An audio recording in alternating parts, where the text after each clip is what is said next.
அனைவருக்கும் இனிய மாலை உற்சாக வணக்கம். ஆன்மநலம் டெலகிராம் சேனல் வழியாக இன்றைய சிறப்பு தலைப்பு சடங்குகள் தேவையா. இது நிச்சயமா இந்த தலைப்பில் இருக்க கருத்துக்கள் நமக்கு தேவை. சடங்குகள் தேவையா என்றது அப்புறம் சமாச்சாரம், அந்த சடங்குகள் தேவையான்றது நமக்கு தேவை. ஸோ அதை விவரித்து கூறுவதற்காக பழனியிலிருந்து அருள்நிதி சோமசுந்தரப்பா வந்திருக்கார். அவரை அன்பு உள்ளங்கள் உங்கள் அனைவரின் சார்பாக வரவேற்கிறோம். இப்பொழுது அந்த தலைப்பில் கருத்துக்களை பரிமாறுவார். கவனித்து உற்று நோக்கி கேட்டு சந்தேக கணைகள் தெளிவு கணைகள் எல்லாம் அம்பு அம்பா நீங்க விடணும். வணக்கம், வாழ்க வளமுடன். ஆன்ம நலம் மூலமாக உங்களை சந்திப்பதிலே பெருமகிழ்ச்சி அடைகிறேன். அன்புள்ளங்களே, ஒரு காலகட்டத்திலே சில நிகழ்வுகள் ஏற்புடையதாக இருந்தது. ஆனால் அது எல்லா காலகட்டத்திலும் ஏற்புடையதாக இருக்கும் என்று கொண்டு விட முடியாது. உதாரணமாக, ஒரு பெண் கணவன் இறந்தவுடனே உடன்கட்டை ஏற வேண்டும் என்பது மரபாக இருந்தது என்பது தெரியும். ஆனால் இப்பொழுது அதனை யாரும் ஏற்பதில்லை. அது சட்டபூர்வமாகவும் மறுக்கப்பட்ட ஒன்றுதான் என்பதை அறிவோம். அதே போல பால்ய விவாகம் என்று சொல்லக்கூடியது, இளவயதிலேயே கல்யாணம் பண்ணி வச்சுடுறது, அது அன்றைக்கு நடைமுறை இருந்தது. இன்றைக்கு மறுக்கப்பட்டிருக்கிற முறையான ஒரு நல்ல செயல். இதுபோல பல விஷயங்களை காலத்தாலே நாம் இன்றைக்கும் பின்பற்றி கொண்டிருக்கக்கூடிய சடங்குகள், சம்பிரதாயங்கள், சில விஷயங்களில் எல்லாம் தேவையான ஒரு அருமையான ஒரு மலர்ச்சி, ஒரு மாற்றம், அது தேவையா என்று சீர்தூக்கி பார்க்கிற ஒரு சிந்தனை. ஆம், அந்த ஒரு அருமையான ஒரு கண்ணோட்டத்தில் இன்றைய தலைப்பை சடங்குகள் தேவையா என்று சிந்திக்க இருக்கிறோம். அன்புள்ளங்களே, பிறப்பிலிருந்து தொடங்கலாம்.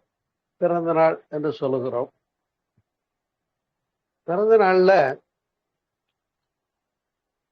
அதனை கொண்டாடுகின்ற எளிய வழி என்ன அப்படின்னா, அன்றைக்கு வேறையாக இருந்தது. இன்றைக்கு கேக் வெட்டி கொண்டாடுறோம். ஆனா இதெல்லாம் நம்முடைய கலாச்சாரம் அல்ல. கொஞ்சம் இன்றைய காலகட்டத்துக்கு ஏற்றவாறு சிறிய மாற்றமாக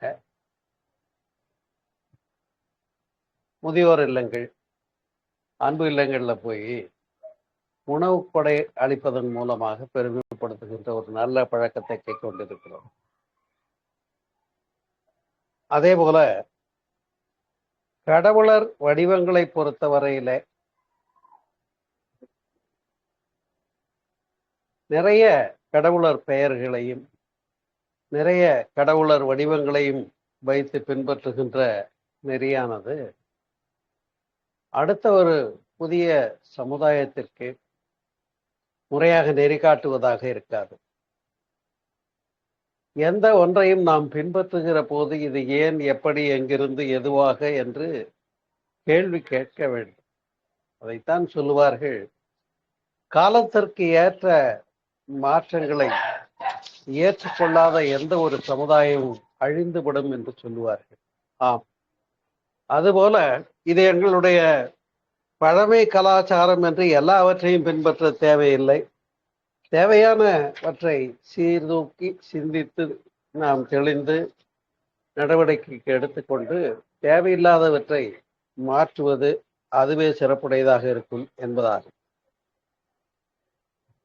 நாம் அறிவோம், இந்த ஆலய வழிபாடு என்று ஒரு சிறிய கோணத்திலே சிந்திப்போமே என்று சொன்னால், விநாயகருக்கு என்ன தத்துவம் என்று விநாயகர் அகவலிலே அவையார் பேசி இருக்கிறார். ஆனால் தத்துவத்தின் அடிப்படையில் நாம் புரிந்து பின்பற்றுகிறோமோ என்பதை நாம் தான் சிந்திக்க வேண்டும். இள வயதுல உபநயனம் என்று ஒரு சடங்கு நடத்துவார்கள். அதாவது பூணூல் கல்யாணம்னு சொல்லுவாங்க, நீங்க கேள்விப்பட்டிருப்பீங்க. அதுல ஆவணிய வட்டத்தின் போது அந்த முப்பரி நூலை அணிந்து மந்திர தீட்சையை பெறுவது என்பதுதான் முறையானது. இந்த மந்திர தீட்சையில எடுத்துக்கொண்டோமே என்று சொன்னால் காயத்ரி மந்திரம் என்று ஒரு பொருள் புதிந்த ஒரு மந்திரத்தை கொடுத்து பின்பற்ற சொன்னார்கள். அதன் மூலமாக எப்படியெல்லாம் நம்முள்ளே ஒளிவடிவமாக அறிவாக இறைவனை தியானித்தல் என்பதை கோடி சூரிய பிரகாசத்தோடு கூடிய ஒளிவடிவமாக இறைவனை தியானித்தல் என்றுதான் அந்த காயத்ரி மந்திரத்தினுடைய பொருளாக அமைந்தது என்பதை அறிய வேண்டும். ஆனால் இன்றைக்கு மந்திரங்களை பின்பற்றுகின்றவர்கள் அந்த மந்திரங்களுக்குரிய ஆற்றலை புரிந்து பின்பற்றுகிறார்களா என்று சொன்னால் இல்லை என்றுதான் எண்ண தோன்றுகிறது. நம்முடைய இன்றைய இருக்கக்கூடிய ஒரு ஓட்டம், வாழ்க்கையினுடைய நிகழ்வுகள்ல சம்பிரதாயத்துக்கு மந்திரங்களை சொல்லிட்டு போயிடும். அப்படி இல்லாம மன வைத்து சொன்னாதான் மந்திரம் என்பது சரியா இருக்கும். ஆகையினாலேதான் மன திறம் மந்திரம் என்று பிரித்து பொருள் காண முடியும். இப்ப மந்திரம் என்று சொல்லுவதில் பீஜாட்சரமாக பிரணவத்தை குறிப்பிட்டார்கள். பிரணவம் என்பது என்ன என்பதை பலருக்கு தெரிவதில்லை. பிரணவம் என்றால் ஓம் என்ற ஒலி என்று எழுத்துக்களை நினைக்கிறார்கள். ஆனால் அங்கே எழுத்து அளவிலே பார்க்கிற போது ஓ என்ற ஒலியை கழித்து விட்டால் இருப்பாகிய மௌனத்தை சுட்டுவதுதான் பிரணவத்தினுடைய விளக்கம் என்பதை புரியாமல் பிரணவத்தை சொல்லுவது மட்டுமே நம்முடைய கடமையாக எடுத்துக்கொண்டால் அது எப்படி இருக்கும் என்பதுதான். அதே போலதான் எந்திரங்கள் என்று சொல்லுகிற போது அதை யாரோ பூஜை பண்ணிட்டு இவ்வளோ பணம் கட்டுங்க வாங்கிக்கலான்னு விற்பனை செய்கிற காலகட்டம் ஆயிடுச்சு. ஆனால் அங்கே அந்த பீஜாட்சரங்களை பொறித்து உரிய வகையில் உச்சாடனம் பண்ணுகிற போதுதான் அதுக்கு பவர் உண்டு. அதற்கு கூட குறிப்பால் உணர்த்தினார்கள். எந்திரம் என்பது தான் எந்திரம் என்றானது. புரியுதுங்களா? ஆகையினால மன திறம் என்பது மந்திரம் என்றானது, என் திறம் என்பது எந்திரம் என்றானது. எனவே தந்திரம் என்பதுதான் தந்திரம் என்பதும் சொல்லப்பட்டது. எனவே மன வலிமை உடையவர்களுக்கு அவர்கள் எது ஒன்றை அங்கே முன்னிலைப்படுத்துகிறார்களோ, ஃபோக்கஸ் பண்றாங்களோ, அதை எத்தாப்புல இருக்கிறவங்க நம்புறபடிக்கு சொல்லி நிரூபிக்கவும் முடியும். ஆகையினால இங்கே மனம்தான் அங்கே மாற்றங்களுக்கும் சிறப்புகளுக்கும் அடிப்படையாக அமைகிறது என்பதை சிந்திக்க வேண்டும். ஆலயங்களை கட்டி குடமுழுக்கு நடத்தினார்கள். அந்த குடமுழுக்கு என்ற விஷயங்கள் கூட இன்றைக்கு வடமொழியிலே சொல்லப்படுகின்ற குடமுழுக்குகளிலே பொருள் புதிந்து பின்பற்றுகிறார்களா என்று சொன்னால் இல்லை. அங்கே சொல்லக்கூடியவர் சிவாச்சாரியார் அதை உச்சரித்து செஞ்சிட்டு இருப்பாங்க. நாம அர்த்தம் புரிஞ்சு பின்பற்றணும்னா தமிழ் முறையில கூட குடமுழுக்கு உண்டு என்பதை இந்த நேரத்தில் நாம் முன்னிலைப்படுத்த கடமைப்பட்டு இருக்கிறோம் அன்பர்களே. அதே போல அந்த காலகட்டத்தில் ஒரு கோவிலை ஊரினுடைய பிரதானமாக அமைத்து அந்த கோவிலினுடைய முக்கியமான திருவிழாவாக ஒரு பிரம்மோற்சவம் என்று ஒரு 10 நாள் திருவிழாவை அமைத்திருப்பார்கள். அந்த செயல் எவ்வாறு அமைந்தது என்று சொன்னா, இறைநிலை எவ்வாறு பரிணாமத்தில் ஒவ்வொரு உயிரினமாக வந்தது என்பதை அங்கே பறவையாக விலங்குகளாக அதன் மீதெல்லாம் இறைவன் பவனி வருவதாக உருவகித்து கொடுத்தார்கள் என்பது சொல்லும். அப்ப அர்த்தம் புரியாம செய்யறதுல அர்த்தம் இல்லை. அது போன்ற 10 நாட்கள் திருவிழாக்கள்ல முக்கியமா யாரு பயன்பெறவங்க அப்படின்னு பார்த்தீங்கன்னா வியாபாரிகள் தானே. அப்ப அவங்கவுங்க கடைகளை வச்சு அங்கே 8-10 ஊர் ஒன்றும் சேர்ந்து அந்த கோயில் திருவிழாவை நடத்திக்கிட்டு இருப்பாங்க. அப்ப எல்லா ஊர் மக்களும் வரும்பொழுது வியாபாரம் பெருகும் இல்லையா? அப்ப அதனால பயன்பெறக்கூடிய வியாபாரிகளுடைய ஒரு நாளைக்கு துணி வியாபாரிகள், ஒரு நாளைக்கு அரிசி தானிய வியாபாரிகள், ஒரு நாளைக்கு நகை வியாபாரிகள் என்று மண்டகப்படிதாரராக அமைத்து கொண்டு அவங்க பயனும் பெற்றாங்க, பிறருக்கும் பயன் பெறுவதற்கு வழிகாட்டினார்கள் என்பது. அப்ப அந்த வகையிலே தான் மக்கள் ஒன்று கூடுவதற்கும் ஒரு நல்லிணக்கம் ஏற்படுவதற்கும் வகுக்கப்பட்ட ஒன்று. அதுதான் சிறப்பு. ஏன்னா பக்தி மார்க்கத்தினுடைய வளர் நிலையே எது என்று கேட்டால் அது ஆன்மநேயமாகத்தான் இருக்க முடியும், வேறொன்றாக இருக்க முடியாது. ஆகையினாலே தான் கடவுளருக்கு அந்த இதுல தேர் திருவிழா நடத்துவாங்க. அது கடவுள் என்னைக்காவது கேட்டிருப்பாரான்னா இல்லை. திருமணம் நடத்துவாங்க, அதுவும் பார்த்துருப்பீங்க. இப்ப திருமணம் என்று சொல்லக்கூடியது கூட நம்முடைய விருப்பத்துக்காக தான், அது போலதான் சடங்குகளை அங்கு அமைத்து விடுகிறோமே தவிர வேறொன்றும் இல்லை. அப்ப அந்த 10 நாள் திருவிழாவில் மக்கள் ஒன்று சேர வேண்டும், பயன் பெறுகின்றவர்கள் அந்த திருவிழாவை நடத்துகின்ற வகையிலே வகைப்படுத்தினார்கள். ஆனால் இன்றைக்கு எடுத்துக்கொண்டோமே என்று சொன்னால் எல்லாம் ஆன்லைன்ல பிசினஸ் ஆயிடுச்சு. ஆர்டர் போட்டால் வீட்டுக்கே வந்துடுது. அந்த வகையில மனித நேயம் மிகுவதற்காகத்தான் முறைப்படுத்தினார்கள் என்பதை யாரும் மறுக்க முடியாது அன்பர்களே. அதுபோல மனித வாழ்க்கையில திருமணங்களை எடுத்துக்கொண்டால், ஒரு கல்யாணத்தை பண்ணி வச்சு கடனாகி கஷ்டப்பட்ட குடும்பங்கள் என்று எடுத்துக்கொண்டால் 185% அப்படித்தான். இன்னும் சொல்ல போனால் பல வகையான ஆடம்பரமான வெளிப்பாடுகளை நிகழ்த்துவதன் மூலமாக அங்கே எவ்வளவு தூரம் குடும்பங்கள்லாம் கடனில் கஷ்டப்பட்டது என்பது நாம் சிந்திக்க வேண்டிய ஒரு முக்கியமான விஷயமா. அந்த நாள்ல தாலின்னு ஒரு அடையாளத்தை வச்சாங்க. ஆனா என்ன காரணம் அப்படின்னு பாத்தீங்கன்னா, ஒரு பெண்ணை வந்து அந்த நாள்ல தனி வழி கூப்பிட்டு போகும்போது விலங்குகளிலிருந்து காட்டு வழியா போன பாதுகாக்கிறதுக்கு தெம்பு இருக்கணும்.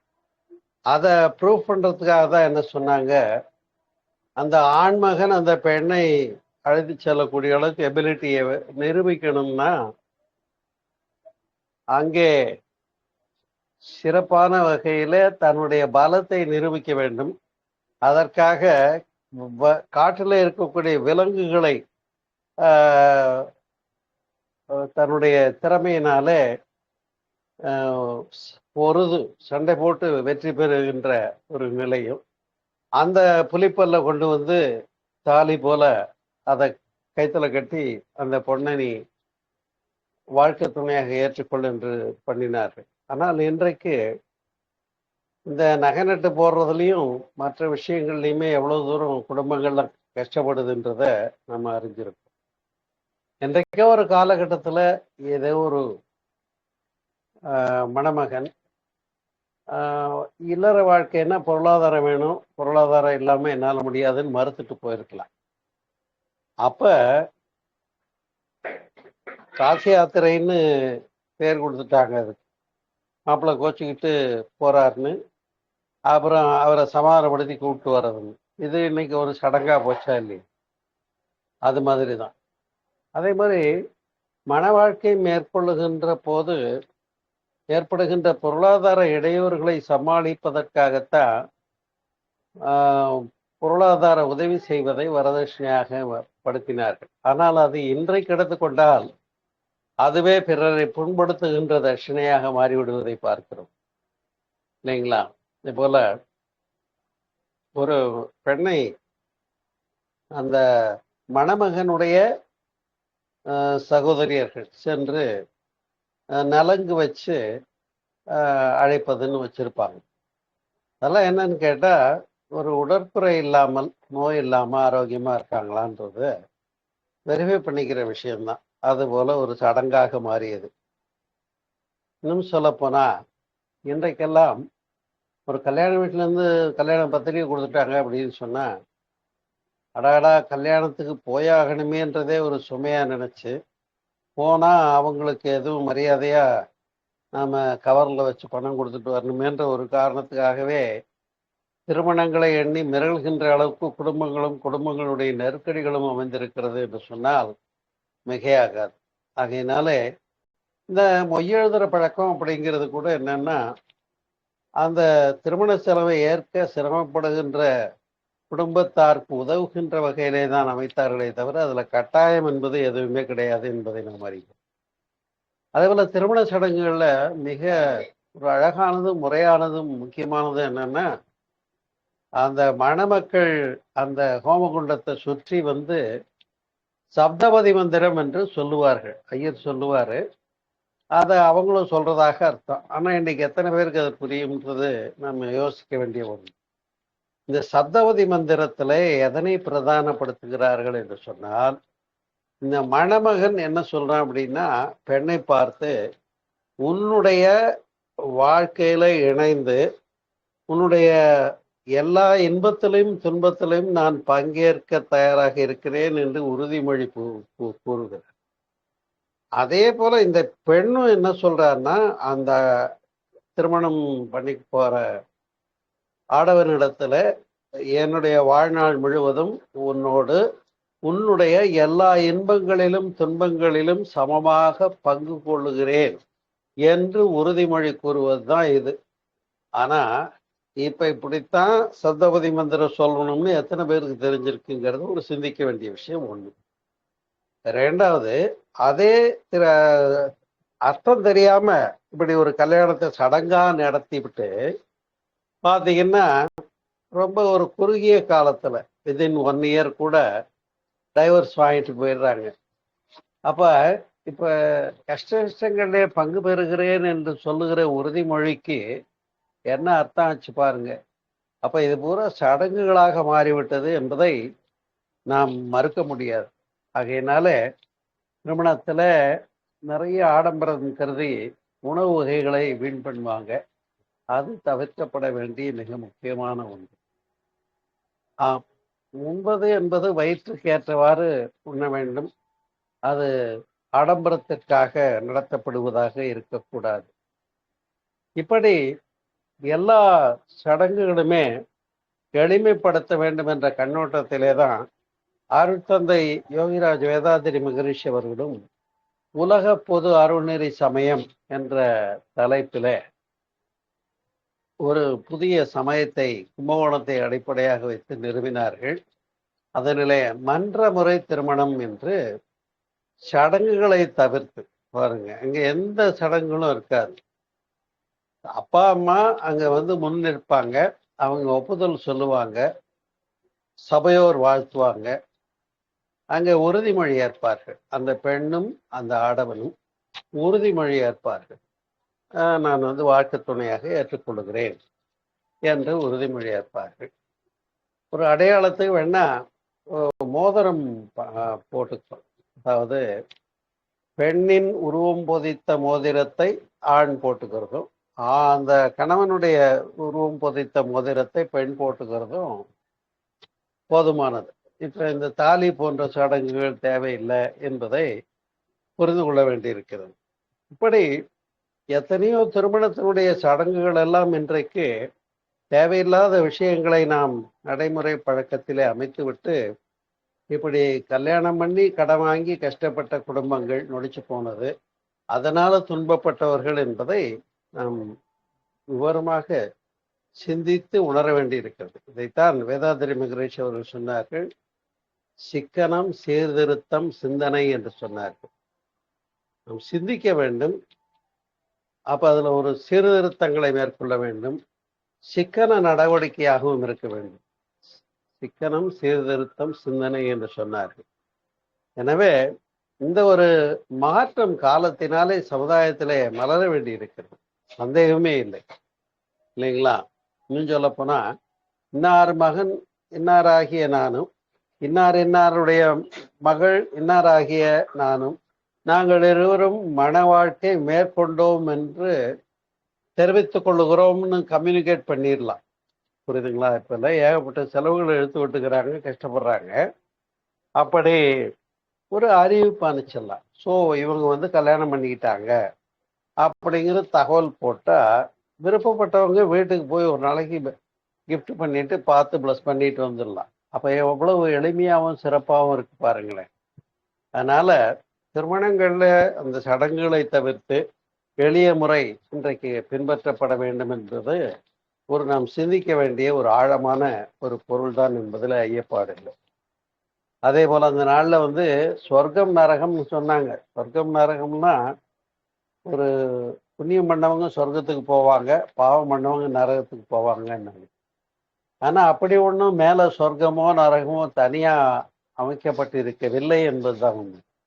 ஏனென்று சொன்னால் சொர்க்கம் என்ற சொல் சுவர் அகம், அதாவது மேல் நோக்கி எழுச்சி பெற்ற உள்ளம், அதுதான் சொர்க்கம் என்று சொல்லப்பட்டது. உடல் அளவிலே எல்லை கட்டி கொண்ட மனம் உடலிலிருந்து விடுதலை ஆனாலும் மேல போறதில்லை, உலகம் தழுவிய சிந்தனையாகவே இருக்கும். அப்ப அதை நரகம் என்று சொன்னார்கள். எனவே உடல் அளவிலே புலனளவிலே விருப்பங்கள் அளவிலே வாழ்ந்து மறைவது என்பது பொருத்தமில்லாது, சரியில்லை.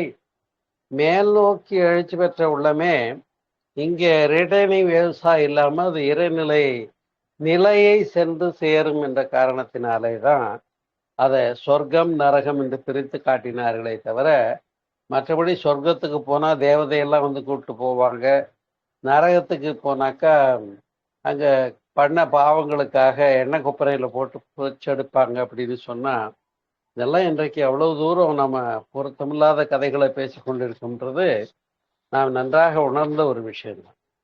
அதே போல இறப்பு என்ற சடங்குகளை எடுத்துக்கொண்டோமே என்று சொன்னார்.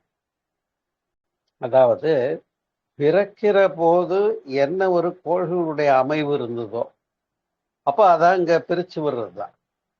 அதுபோல பிறக்கிற போது பஞ்சபூதங்களினுடைய திரட்சி தான் உயிராகவும், காற்றினுடைய பண்பு மூச்சு காற்றாகவும், வெப்பத்தினுடைய பண்பு உடல் சூடாகவும், நீரினுடைய தன்மை இரத்த ஓட்டமாகவும், பருவுடல் மண்ணினுடைய தன்மையும் அமைந்து அந்த ஒரு கம்பைன்டு ஒருங்கிணைந்த ஒரு தோற்றம் தான் இந்த உடல் உயிர் தோற்றம் என்பதை நாம் அறிகிற போது, அதே பிரிதலையும் அந்த வகையில முறையாக சடங்காக நடத்துவதற்கு கருமாதி என்ற சொல்லை கூட பயன்படுத்தினார்.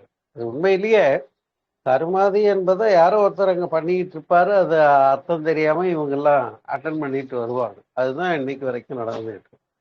ஆனா உண்மையில என்னன்னா, கருமையத்தை ஆதியுடன் இணைத்தல் என்பதுதான் கருமாதி என்பது. அதாவது கருமையம்னா ஜெனடிக் சென்டர்னு தெரிஞ்சிருப்போம் இல்லையா? அப்ப நம்முடைய கருமையம் என்று சொல்லக்கூடிய முதுகுத்தண்டனுடைய இறுதி பகுதியாகிய மூலாதாரம், அதாவது செக்சுவல் கிளான்ஸை மையமா வச்சு விந்துநாதம் உற்பத்தி ஆகியிருக்கு. அந்த வித்து சக்தியிலே தான் நம்முடைய அத்துணை பதிவுகளும் அமைந்திருக்கிறது. அது அடுத்த தலைமுறையிலே மேம்பட்டு வெளிப்படுகிறது என்பதை நாம் அறிவோம் இல்லையா? அப்படி அந்த கருமையத்தில் தோன்றிய பிறப்பு தானே நாம் மனிதன். அதனால கருமையத்தில் தோன்றிய பிறப்பை ஆதியுடன் இணைத்தல் என்பதுதான் கருமாதி என்று அமைத்தார்கள். ஆனா இதெல்லாம் இப்ப எத்தனை பேர் புரிந்து செயல்படுத்துகிறார்கள், நடத்துகிறார்கள் என்பது நாமே சிந்தித்து பார்க்க வேண்டிய ஒரு விஷயம்தான். அதே போல இறப்பு நிகழ்ந்து விட்டது, அப்ப முறைப்படி குளிப்பாட்டி தான் அனுப்பணும்ன்றது எதுக்கு வச்சாங்கன்னா, இந்த இறப்பின் மீது ஏதேனும் சந்தேகங்கள் இருந்தால் அப்ப பல பேரும் போய் நின்று அந்த குளிப்பாட்டுதல் சடங்கை நிகழ்த்துகிற போது அந்த மரணம் பற்றிய ஒரு ஐயப்பாடு இல்லாமல் அறிந்து கொள்வதற்கு வழிவகை செய்தார்கள், வேற ஒன்றும் இல்லை. அதனால்தான் இன்றைக்கு வேதாந்திரி மகரிஷி அவர்களும் எப்படி திருமணத்துல மன்றமுறை திருமணம்னு ஒன்று அமைத்து அதுல பெற்றோர் ஒப்புதல், மணமக்கள் ஒப்புதல், மோதிரம் மாற்றுதல், சபையோர் வாழ்த்தோட போதும்னு உறுதிமொழியாற்றல்னு முடிச்சு கொடுத்தாங்களோ, அதே மாதிரி இறந்த பின்னாலே நடத்தப்படுகின்ற சடங்க ஆன்ம சாந்தி தவம் என்று இப்படி செய்யலாம் என்று புரியாதீதம் செய்து அந்த இறந்தவருடைய அலைவேகங்களை மேலே நிலை பெற்று நிலையிலே சென்று அமைத்து விடுவது என்பதை ஆன்ம சாந்தி தவம் என்று நடத்துவதற்கு மகரிஷி அவர்கள் இறந்த பின்னே இப்படி செய்தால் சிறப்பு என்று நடத்த சொல்லி கொடுத்தார்கள். நாங்களெல்லாம் பழனியில எத்தனையோ மன்ற அன்பர்கள் வீடுகளில் இறப்பு நடந்த போது அவ்வாறு அங்கே போய் அந்த படத்தை வச்சு அந்த பிறப்புக்கு முன்னும் இறப்புக்கு பின் உயிரின் நிலை விளக்கத்தை சொல்லி அப்புறம் அதனால இறப்பு என்பது இயல்பான ஒன்றுதான், வருந்த தேவையில்லை என்று விளக்கம் கொடுத்து அந்த துன்பத்திலிருந்து, அந்த டிப்ரெஷனிலிருந்து அவங்க விலகுவதற்காக உரிய ஞானத்தை சொல்லி, பின்னர் அந்த நீத்தார் நினைவு கூறுதல் செய்து துரியாதீதம் தவம் இறை உணர்வு பெற்றவர்கள் எல்லாம் அந்த இறந்தவருடைய அலைவேகங்களை வெளி நிலையில சென்று நிலைப்படுத்துகின்ற தவத்தை ஆன்ம சாந்தி தவம் என்று நடத்துவதை வேதாத்திரி மகரிஷி அவர்கள் நமக்காக முறைப்படுத்தி கொடுத்திருக்கிறார்கள் என்பது சிந்திக்க வேண்டிய ஒரு அருமையான விஷயமாகும். ஏன்னா இப்ப கல்யாணம் எப்படி சடங்கு பண்ணி கஷ்டப்படுறோமோ அதே மாதிரி கருமாதி போன்ற விஷயங்களும் இன்றைக்கு நாம் முறையாக அதை புரிஞ்சு செய்யறோமான்றத நாம சரி பார்த்து கொள்ள வேண்டிய பொறுப்புல இருக்கும், இல்லைங்களா? அதே போல கோள்களுடைய இயக்கங்கள் எந்த அளவுக்கு நமக்கு இன்னைக்கு பின்பற்றுவதற்கு சிறப்பாக இருக்கும் இல்லைங்கிறதும் சிந்திக்க வேண்டிய விஷயம்தான். உதாரணமா ராகுகாலம் வேண்டாம்னாங்க. இன்னைக்கு மனுஷன் அவவே பிஸ்னஸ்லையும் பல வேலைகள்லையும் ஓடிக்கிட்டு இருக்கிறவன் ராகுகாலம் வேண்டாம்னா நான் புறப்பட மாட்டேன், அது முடிஞ்சுதான் நான் போய் அந்த வேலையை பார்ப்பேன்னு சொல்ல முடியுமா? முடியாது. அதுபோல இந்த சகுனங்கள் அந்த நாளில் பார்த்தாங்க இல்லையா? வெளியே புறப்படும் போது குறுக்க போன ஆகாது, இல்லைன்னா வேற ஒரு நிகழ்வு நடந்தா ஆகாது அப்படின்லாம் வச்சாங்க. ஆனா இன்றைக்கு இது போன்ற சகுனங்களையோ அல்லது விதிகளையோ பின்பற்றுவதை கடந்து மக்கள் இந்த தன்னுடைய முன்னேற்றத்திற்காக இரவு பகல் பாராம சாதனையாளர்களாக மிளிரக்கூடிய அளவுக்கு சிந்தனையும் மலர்ச்சியும் சிறந்தோங்கி இருக்கிறது என்று சொன்னால், அப்ப நாம இதுவரையில வாழ்ந்த காலகட்டங்களிலே எந்த அளவுக்கு தேவையில்லாத சம்பிரதாயங்களை எல்லாம் பிடிச்சுக்கிட்டு கஷ்டப்பட்டோம்ன்றது நாம் யோசிக்க வேண்டிய சிந்திக்க வேண்டிய ஒரு விஷயமா இருக்கு. உங்களுக்கெல்லாம் தெரிஞ்சிருக்கோம், கண் திருஷ்டி படுறது அப்படிமா இல்லையா? திருஷ்டி படுறதுன்னு. அப்ப திருஷ்டிக்காக ஒரு படிகாரக்கல்ல தொங்க போடுவாங்க, அது ஈர்க்கும், அது போன வேண்டாத அலைவகங்கள் என்பதற்காக இல்லையா? அதே போல இப்ப ஒரு சிலர் தன்னுடைய மனதால பிறருடைய வளர்ச்சியை பார்த்து துன்பப்படுகிறார்கள் என்று சொன்னால் அந்த துன்ப அலைகள் பாதிச்சிடக்கூடாதுன்றதுக்காக வேதாத்திரி மகரிஷி அதுக்காக தான் நமக்கு அருட்காப்புன்னு ஒண்ணு கொடுத்திருக்காங்க. அருட்பேராற்றல் இரவும் பகலும் எல்லா நேரங்களிலும் எல்லா இடங்களிலும் எல்லா தொழில்களிலும் உறுதுணையாகவும் பாதுகாப்பாகவும் வழிநடத்துவதாக அமையுமாக என்பது அருட்காப்பு என்று சொல்லுது. இந்த வரிகளை ஒரு மந்திர சொல்லாக்கி நம்மை சுற்றி ஒளிவட்டமாக நம்மை சுற்றி ஒரு ப்ரொடெக்ஷனா நாம இமேஜின் பண்ணி வீட்டை விட்டு புறப்படும் போதும் சரி, அல்லது இறை வழிபாட்டிலையும் சரி, தவம் தியானம் செய்யும் போதும் சரி, இந்த அருட்காப்புங்கிறத நம்ம அமைத்து கொள்ளுகிற போது இப்போ இந்த திருஷ்டிப்பட்டு போகுது அப்படின்னு சொல்ற சடங்குகள்லாம் கடந்து விட முடிகிறது என்பதுல எந்த விதமான ஐயப்பாடும் இல்லை, இல்லைங்களா?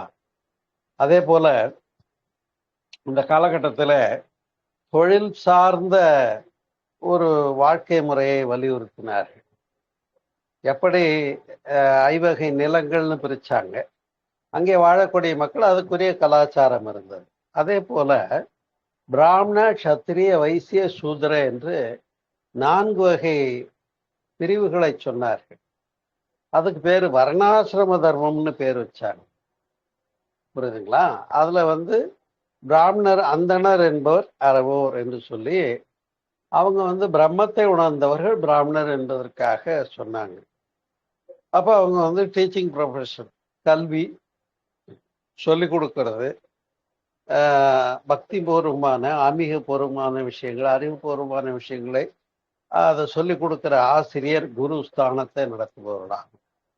அடுத்தது எடுத்துக்கிட்டிங்கன்னா இந்த சத்திரியர் என்பது காத்தல் பணி, நாடு காத்தல், மக்களை காப்பாற்றுதல் என்ற பணியை கையில் எடுக்கக்கூடிய இந்த வன்னியர் என்று சொல்லுவாங்க, படையாட்சின்னு சொல்லுவாங்க, அல்லது தேவரின மக்கள் என்று சொல்லும், முக்குலத்தோர் என்று சொல்லுவார்கள். அப்படி வீரத்தை அடிப்படையாக வைத்து போரிடுவதை பேசிக் ஒரு தொழிலாக அமைத்து வாழ்ந்த ஒரு சமுதாயம் இருந்தது. அதை க்ஷத்திரியர்கள் என்று குறிப்பிட்டார்.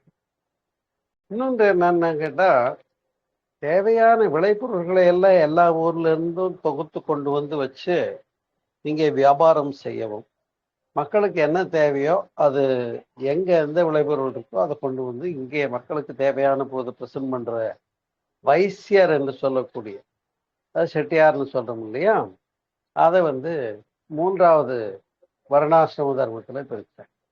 மற்ற இதர தொழில்களை எல்லாம் செய்யக்கூடியவர்களை சூத்திரதாரிகள், அவங்க சமுதாயத்துக்கு ரொம்ப அடிப்படையானவங்க அப்படின்னு சூத்திரதாரிகள் என்று வச்சாங்க.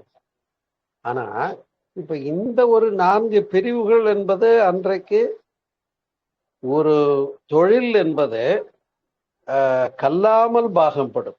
அதாவது பாரம்பரியமாக ஸ்தபதி சிற்பி என்று சொன்னா, பாரம்பரியமாக பரம்பரையாக வைத்தியர் என்று சொன்னால், அது வித்திலேயே அந்த பண்புகள் விடும் இல்லையா. அதனாலதான் குலத்தொழில் கல்லாமல் பாகுபடும்னு சொன்னாங்க. ஆனால் இன்றைக்கு இருக்கக்கூடிய வாழ்க்கையினுடைய நடைமுறை எடுத்துக்கொண்டோமே சொன்னா, அது பிராமண குலத்துல பிறந்தவங்களும் வேற வியாபாரத்துக்கும் போறவங்களா இருக்கலாம், ஒரு க்ஷத்திரியரா பிறந்தவங்களும் அடிப்படையான தொழில்களை பார்க்குறவங்களாக இருக்கலாம், அல்லது ஒரு வைசியர் என்று சொல்லக்கூடிய வாங்கி விற்கிறது செய்யக்கூடியவங்களும் மிலிட்ரியில போய் சேரலாம். இப்படி யார் வேணாலும் ஆசிரியர் தொழிலுக்கு போகலாம், காத்தல் தொழிலுக்கு போகலாம், வணிகம் தொழிலுக்கு போகலாம், அடிப்படை தொழில்களுக்கு போகலாங்கிறது இன்றைக்கு நடைமுறையில் விட்டதுனால இதை இப்பொழுது ஜாதிகளாக பிரித்து பார்க்க வேண்டிய கண்ணோட்டம் தேவையில்லை தானே.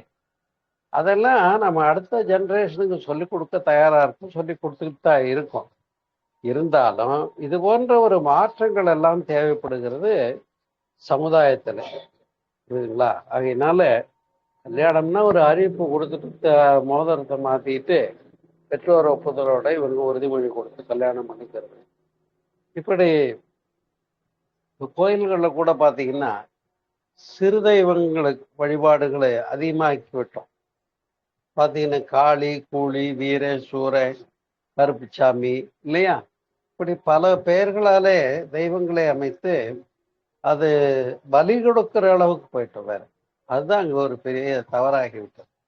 ஏனென்று சொன்னால், 1000 தெய்வங்கள் உண்டென்று கூறி அலையும் அறிவிலிகால்னு பாடியிருக்காங்க.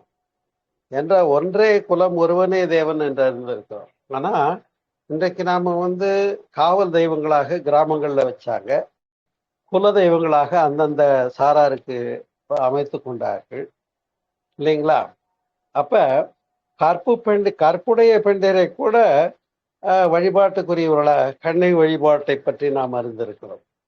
அல்லது நடுகள், போரிலே வீர மரணம் எய்தியவர்களை நடுகள் வைத்து வீரன் என்று வழிபட்டார்கள். இப்படியெல்லாம் சிறுதெய்வ வழிபாடாக மனிதர்களை, ஆற்றல் பெற்றவர்களை, மேம்பட்டவர்களை வழிபடுவது இருந்திருக்கிறது. அது காலப்போக்கில் என்ன ஆயிடுதுன்னு சொன்னா, அப்ப சாமி நிறையவா போச்சு. இப்ப எந்த சாமியை கும்பிட்றதுங்கிறதுல மனதுக்கு ஒரு ஒருமைப்பாடே இல்லாம போச்சுங்கிறது ஒரு உண்மையான விஷயம் தானே. அதே போல பல இடங்கள்ல இப்பெல்லாம் குருவை தேடுகிறார்கள். யாரை தேடுகிறார்கள்? குருவை தேடுகிறார்கள். ஆனா கோயிலா போயிட்டு இருந்தாங்க. இப்போ ஒரு ட்ரெண்ட் என்ன ஆயிடுச்சுன்னு சொன்னா, நீங்க நவகிரக ஸ்தலங்களுக்கு போங்க அப்படின்னு ஜோசியர் கூப்பிட்டு சொல்லிடுறாங்க. உடனே இப்ப சனி பயிற்சி வருதா, உடனே அதுக்குரிய கோயிலுக்கு போயிட்டு வாங்க அப்படின்னு ப்ராபகாண்டா பண்ண ஆரம்பிச்சிடுறாங்க. ஆனா அதே வைத்திய நூல்கள் தான் சொல்லுது, பரிகாரங்கள் என்பது பொய் என்று வலியுறுத்தப்பட்டிருக்கிறது. என்னன்னு சொன்னா, ஒரு மழைக்கு கொடை பிடிச்சிக்கிற மாதிரி வேணா அந்த பரிகாரங்களை சொல்லலாமே தவிர, மற்றபடி மறுத்துவிடும் மாற்றிவிடும் என்று சொல்வதற்கில்லை என்று நல்லா புரிஞ்ச ஜோதிடம் படித்தவங்களே நாம் சொல்ல கேட்டிருப்போம், புரியுதுங்களா. அதுபோல ஒரு அருமையான குருவை சென்று சேர்ந்து எனக்கு உபதேசம் செய்யணும், என்னை நீங்கள் சீடனாக ஏற்றுக்கொள்ள வேண்டும் என்று தேடிக்கொண்டிருந்த காலங்கள்ல. ஆனால் இன்றைக்கு என்ன ஆயிட்டு வருதுன்னு கேட்டீங்கன்னா, கோயிலை தேடினார்கள், நவகோள்களுடைய கஷேத்திரங்களை தேடினார்கள், அதை தாண்டி சித்தர்களுடைய அல்லது மகான்களுடைய சமாதிகளை சென்று சேர்ந்து வழிபடுவதற்கு தயாராக இருக்கிறார். இது என்ன ஆயிடுச்சு, இன்னைக்கு குரு பூஜை என்ற பெயர்ல ஆங்காங்கே இறந்து போனவங்களை புதைத்து அந்த சமாதிகளை வழிபட்டு அன்னைக்கு ஆடம்பரமான பூஜைகளை நிகழ்த்தி விட்டு அன்னதானம் பண்ணிட்டு புறப்பட்டு வந்துடுவாங்க. அதுல ஒன்றும் பயனில்லை. உண்மையான குரு பூஜை எது என்று சொன்னா, அந்த குரு எப்படிப்பட்ட ஒரு மேன்மையான உயர்ந்த இறை உணர்வு நிலையை பெற்றாரோ இல்லையா, அந்த ஒரு தன்மையை நாமும் பெறுவதற்கு அவர் வழிகாட்டிட்டு தான் போயிருப்பார். அந்த வழிகளை பின்பற்றி அதில் அமைந்து நாமும் அந்த குருவினுடைய உயர் நிலையை பெற வேண்டும் என்பதற்காகத்தான் குரு பூஜை என்பதை வச்சாங்க. கடைசியில பார்த்தீங்கன்னா அதுவும் இப்போ அன்னைக்கு ஒரு பெரிய லெவல்ல ஒரு பூஜையை பண்ணி ஒரு அன்னதானத்தை போட்டு ஏகப்பட்ட கூட்டம் சேர்ந்து அப்புறம் அதோட முடிச்சு போயிடுறாங்களே தவிர, அந்த குரு சொன்ன நல்ல வாசகங்களையும் வழிகாட்டல்களையும் எடுத்துக்கொள்ள மக்கள் மறந்து விட்டார்கள் என்பதை சிந்திக்க வேண்டியிருக்கிறது. ஒண்ணு வேண்டாம், விநாயகர் சதுர்த்தி அப்படிங்கிறோம் இல்லையா, சிறப்பு தான். ஆனா ஒரு வகையில எதற்காக இந்த விநாயகர் சதுர்த்தி வருதுன்னு யோசிக்க வேண்டியதா போச்சு இல்லைங்களா. ஏன்னா அந்த ஊர்வலம் புறப்பட்டு போய் அதை நீர்ல கலந்து விடுகிற விசர்ஜனம் என்ற நிகழ்வை நடத்தி முடிக்கிற வரைக்கும் எங்கேயும் அசம்பாவிதம் நடந்து போயிடக்கூடாதே, பிள்ளையாரப்பா நீ தான் காப்பாற்றணும்னு வேண்டிக்க வேண்டிய அளவுக்கு இன்றைக்கு அதனுடைய சடங்குகள் பெரிதாகிவிட்டது என்பது மறுக்க முடியாத ஒன்றுதான். எனவே அன்பு உள்ளங்களே, இந்த சடங்குகள் என்று சொல்லக்கூடியது சமயம் சார்ந்ததாக எல்லா சமயங்களிலும் இருக்கிறது, எல்லா மதங்களிலும் இருக்கிறது என்றாலும் கூட அதில் பொருள் புரிந்து தேவையானவற்றை மட்டும் எடுத்துக்கொள்ளுவது என்பது, பொருள் புரியாமல் காலங்காலமாக நாங்கள் இப்படி தாங்க செஞ்சோம்னு சொல்லி செய்யறதுங்கிறத சீர்தூக்கல் இல்லையா, சிக்கனம் சீர்தூக்கல் சிந்தனை என்ற வகையிலே நாம் மேம்படுத்தி கொள்ள வேண்டும் என்று ஒரு அருமையான ஒரு சிந்தனை விருந்தை உங்கள் படைத்திருக்கிறேன்.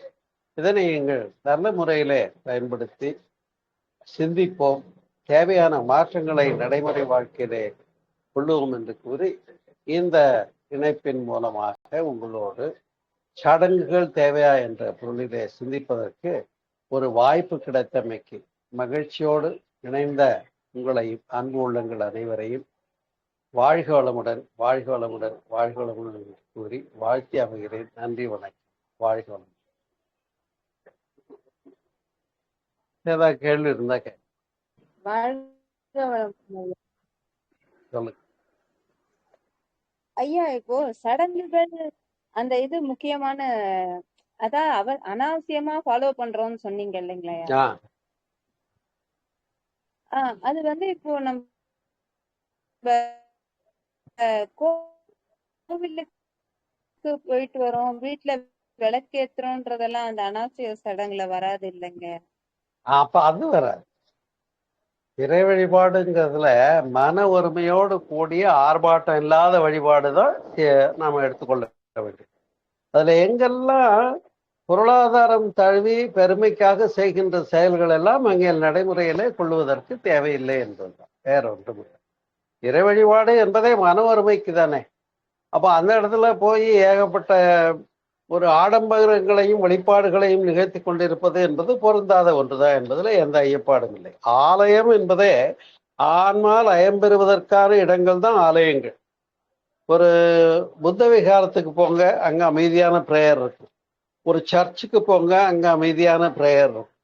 ஒரு மசூதிக்கு போங்க, அமைதியான அந்த நமாஸ் பண்றது இருக்கும்.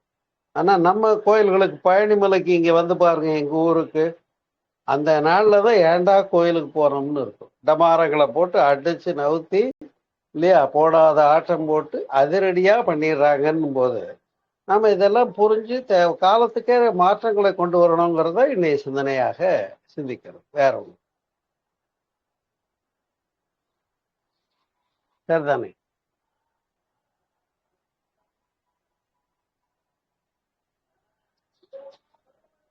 வேற கேள்வி?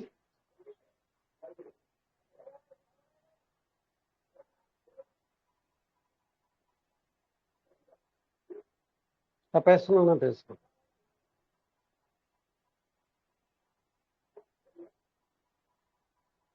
பேபிமா, கீதாமா கேள்வி ஒண்ணு இல்லைன்னா முடிச்சுக்கலாம். நன்றிங்கப்பா. சடங்குகள் தேவையான்னும் போது சுப சடங்குகள் அனாவசியமாலாம் சிலதெல்லாம் இருக்கு, அது தேவையற்றதுதான். அப்புறம் இந்த இன்னொன்னு தேவை பெண்களை, அதாவது widow widower all are equal. ஆண் என்ன பெண் என்ன? அப்ப ஒரு பெண் மட்டும் ஆண் மரணித்தால் பெண்ணுக்கு மட்டும் அந்த சடங்குகள்லாம் செய்யறாங்க. அப்ப ஆணுக்கு என்ன செய்யறாங்க? அதுல என்ன ஒரு தனி ஒரு பாரபட்சம்? அது பெண்களை அடிமைப்படுத்திய ஒரு காலகட்டம் இருந்தது. பெண்கள் வீட்டை விட்டு வெளியே வரக்கூடாதுன்ற ஒரு காலகட்டம் இருந்தது. பெண் கல்வி மறுக்கப்பட்டிருந்தது. இது எல்லாத்துலயும் இன்னைக்கு பெண்களுக்கு சம உரிமை கொடுக்கப்பட்டிருக்கிறது, கல்வி வழங்கப்பட்டிருக்கிறது, சொத்துரிமை கொடுக்கப்பட்டிருக்கிறது. இனிமேல் பெண்களுக்கு மறுக்கப்பட்ட எந்த விஷயமும் இல்லை, எல்லா விஷயமும் கொடுக்கப்பட்டிருக்கிறது. பெண்கள் உரிய வகையில அதனை கையில் எடுத்து வாழ்க்கையில வெற்றி பெற்று முன்னேற வேண்டும் என்பதுதான் இன்னைக்கு நாம சிந்திக்க வேண்டிய விஷயம் இல்லையா?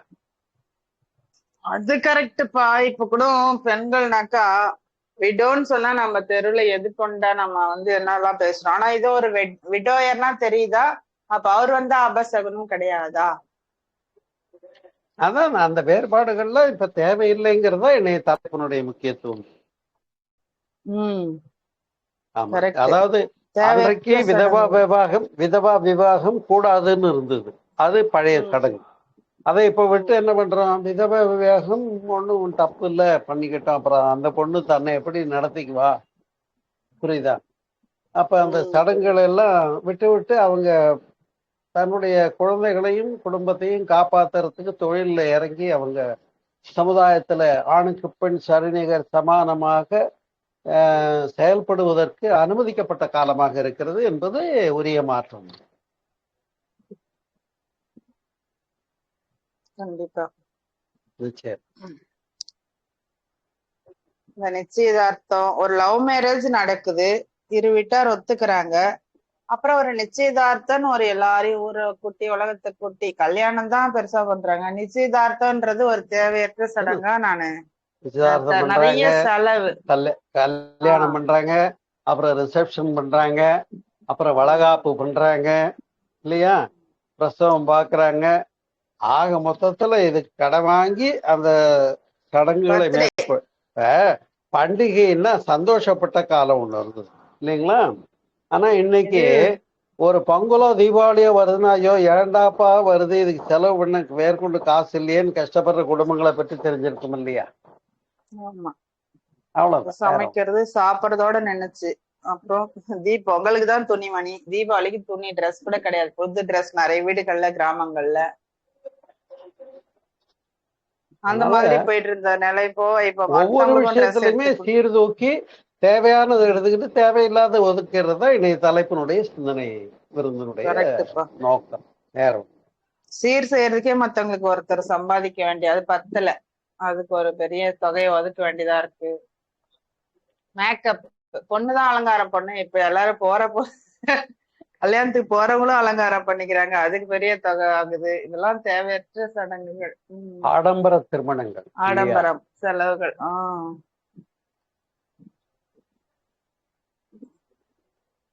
நன்றி நன்றி. வேற டவுட் பேபிமா? ஒன்றும் என்ன முடிச்சுக்கலாமா? ஐயா வாழ்க வளமுடன் ஐயா. நானும் இப்பதாங்க வந்தேன் உள்ள முழுசா. அப்படியா? சரி, பதிவு யூடியூப்ல போடுவோம் இல்லையா, ஆன்மீக அறிவியல் யூடியூப்ல போட்டு குழுவுல போடுவே, முழுசா கேட்டுட்டு ஏதாவது கருத்து இருந்தா பகிர்ந்து கொள்ளலாம். சரிங்க ஐயா, நன்றிங்க ஐயா. சந்தோஷம். நன்றிங்க ஐயா, நன்றிங்க ஐயா. வாழ்க வளமுடன் ஐயா. வாழ்க. கஸ்தூரிமா இருக்காங்களா?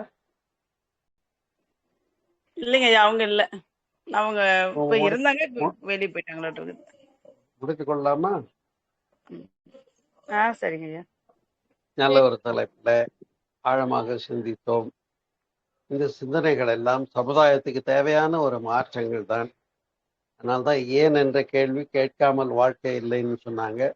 நம்முடைய ஒவ்வொரு செயல்களும், ஒவ்வொருடைய எண்ணங்களும், ஒவ்வொருடைய நிகழ்வுகளும் நம்மை உயர்த்திக் கொள்வதற்காகவும் மாற்றிக்கொள்வதற்கும் தயாராக இருக்கின்றோம். சமுதாயத்தினுடைய மாற்றங்களை ஏற்றுக்கொள்வதற்காகத்தான் இந்த தலைப்பு சடங்குகள் தேவையா என்பது. இதனை புரிந்து சமுதாயம் கையில் எடுக்கிற போது நல்ல ஒரு மாற்றமும் வளர்ச்சியும் வரும் என்று கூறி உரையை நிறைவு செய்து நன்றி, வணக்கம், வாழ்க. வாழ்க வளமுடன் ஐயா.